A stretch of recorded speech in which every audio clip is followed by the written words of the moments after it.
want it to be emotional. I don't think fashion photography just has to be about products and about selling. I think it can be about a real emotion, too. I'm not a fashion photographer. I wanted to be when I was 18. That was my dream, is to put the drag queens on the cover of Vogue that I was living with at the time.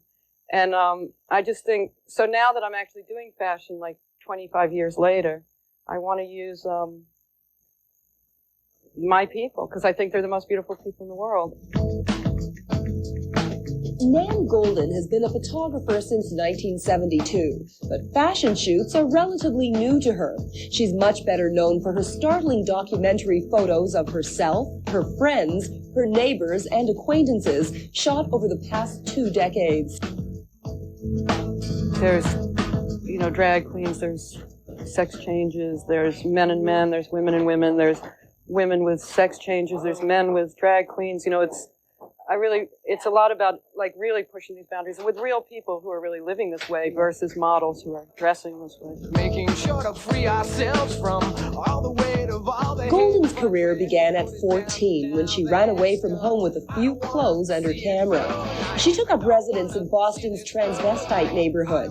People on the fringe became her new adopted family.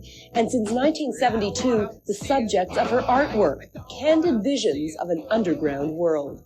I think there's beauty in the darkness. There's beauty in the shadows, and there's no light without the darkness. It's not about voyeurism, it's about empathy and connection and trying to understand your own life through art, the way you would through a Cassavetes movie.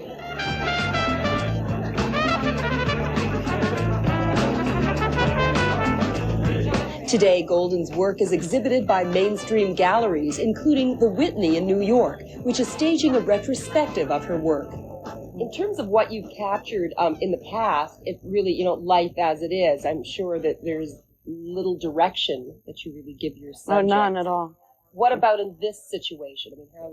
Well, when I did the Matsuda and I did the Helmut Lang, there's a little bit of direction. I think of scenarios kind of and start setting them up, but then I'll come out here and somebody will be just lying on the sofa topless wearing a Helmut Lang skirt, and that's the most beautiful thing I've ever seen.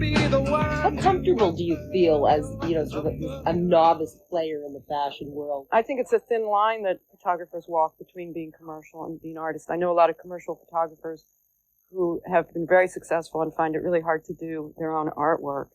So I would be very careful about how much of this I do.